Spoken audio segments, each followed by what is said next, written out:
South Africa celebrates women across the country on National Women's Day, and in the month of August, the day is meant to celebrate the journey of every woman. But transgender women are often left out of these celebrations, as the journey of the trans community is often still overlooked.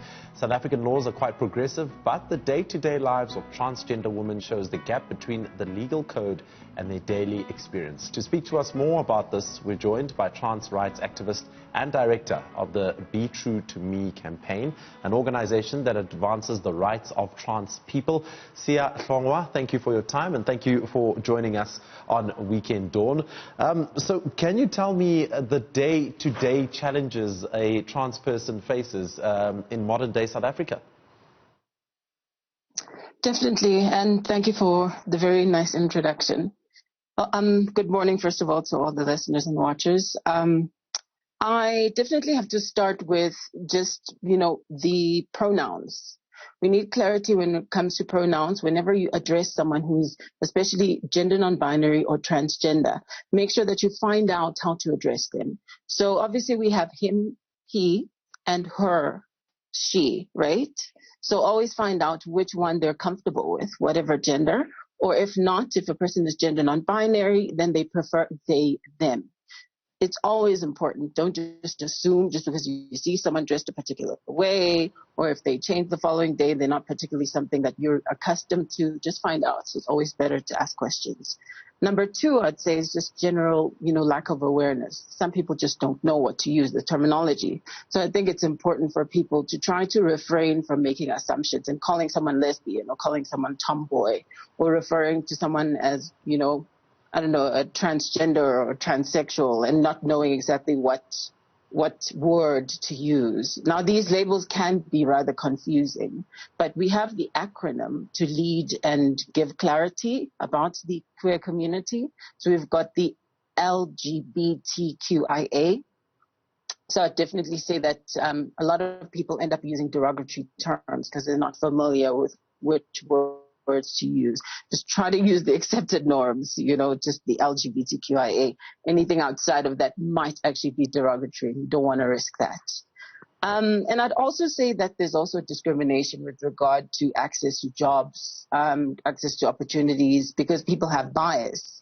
And whenever people have bias, it becomes, unprofessional in this space, because at the end of the day, we all want to have access to opportunities because of the skills we have and not just because of our sexuality or our gender identity. All right, then I think maybe we should take this back. Yes, I can hear you loud and clear. Or maybe I should take this back a little. And I'd like to ask, how would you prefer me to address you?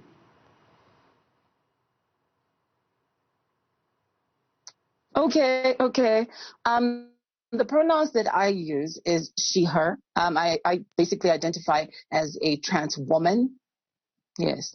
She, her is your preferred, is the way I need to address you. Pronouns. Now, the education surrounding this, especially how to address people, it's obviously not enough around schools or around social hangout spots, etc. How do you educate people out there about just simply addressing transgender people or trans women? I would say, the easiest right now that's readily available is just, the internet. Google is our best friend. But outside of that, there are different programs that different platforms offer.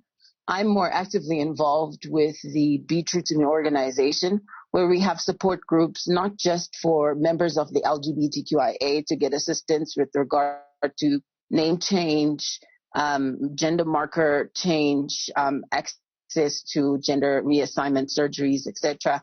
We also, give training to people that are allies to the community, or people that, own businesses and have employees that might be members of the queer community. Or we give our training also to facilitators, professors, teachers that obviously have students, and part of, the student body could be queer or members are queer. So basically we conscientize them and create awareness about the terminology that people should be using, as well as just sensitivity, to know how not to offend, just as there are terms that you can use to be biased when it comes to race. There are terms you can use to be biased when it applies to gender. So we try to, give out these key words that people should look out for. Like, don't say this, you can say that, and so on. And also how to avoid being biased and creating awareness and trying to, shift the focus of people from what people are wearing and how people are living their lives to just focusing on the task at hand. If you are in a classroom, you're worried about the child's academic performance or the student's academic performance, and you're not supposed to be worried about what they're doing in the bedroom. But we find that in different circumstances, this becomes a very, very troublesome point that is basically one of the issues that we face when it comes to bias and discrimination in the country. Sia, let's talk about Women's Month and Women's Day literally being around the corner. Are days like this or months like this inclusive of the transgender community?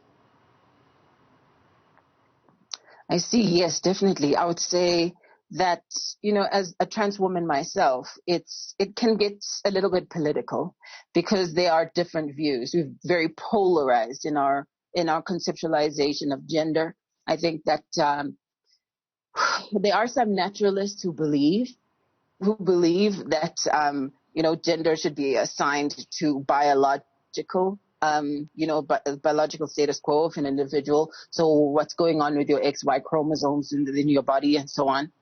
At the end of the day, people actually forget that, number one, some of us actually have the perfect balance. Like I have never transitioned. I've never taken any form of hormonal treatment or operations. I was naturally feminine. In fact, I was already, I've got the perfect blend of the chromosomes. And that's something that's natural. But I had to socially transition. I had to reaffirm my gender identity. And when I say socially transition, it's basically when you affirm a particular gender in your makeup and how you identify in the world and how people identify with you and so on, ensuring that obviously you affirm a particular gender. In my case, I was identified male at birth and I affirm femininity.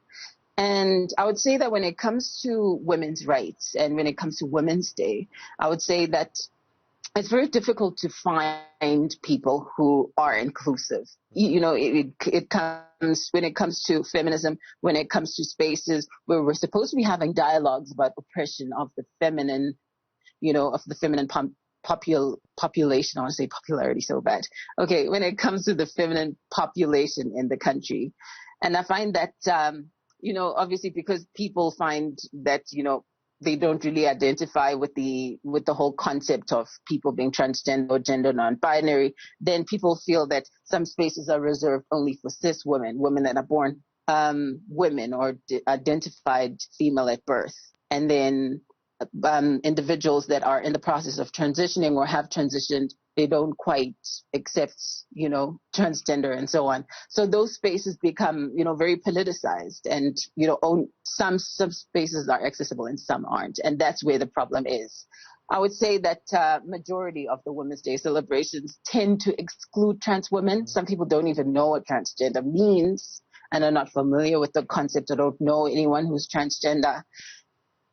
And I would say it just comes down to the point of awareness and also inclusivity. A lot of people are just not inclusive quite yet. We want to get there as a country, but it's not quite there yet. And I would say that in my case, in my experiences, I'm just surrounded with people that are very supportive.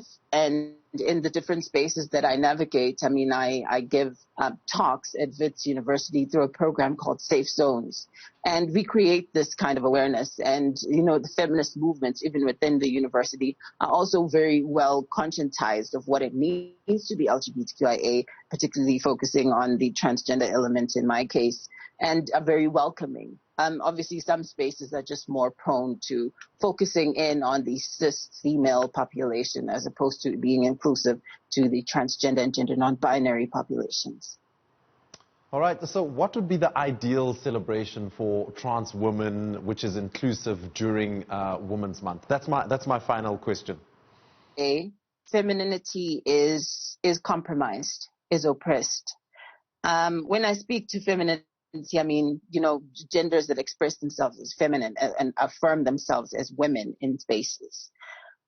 So basically, I say that with a bit of pain and a bit of trauma attached to that, because I myself am a rape survivor, and that, like, even though someone can just dismiss and say, a transgender individual is A, B, C, and so on, and they disagree with my views or my identity and so on. At the end of the day, when we have these celebrations, all we want is just to be included. All we want is also to be recognized as having the same oppressions. And it's got less to do with, I think it's got less to do with the politics, and it should be more about addressing the hardships that we're busy facing. We're all busy facing the same oppressions. We've all experiencing the same hardships. We all have to, survive gender-based violence and so on at the end of the day. And even though we can end up spending the whole celebration arguing and debating gender and if people should be in the space, or we could be focusing on the real problems, actually doing an audit of what's going on in the country and what we can do to arrive at solutions. Because at the end of the day, we can all work together to solve problems instead of trying to fight and debate about who should be in the space and who shouldn't. And I think, celebrations should be more orientated toward, tackling problems, trying to find solutions, working towards, active problem-solving methods that we can arrive at the end of the day, and not creating more problems through friction. But yes, that's just my perspective. Sia Hlongwa, thank you for your time, and thank you for schooling me. Sia was speaking to us about the experiences of trans women as we commemorate Women's Month and, of course, Women's Day in the next few days.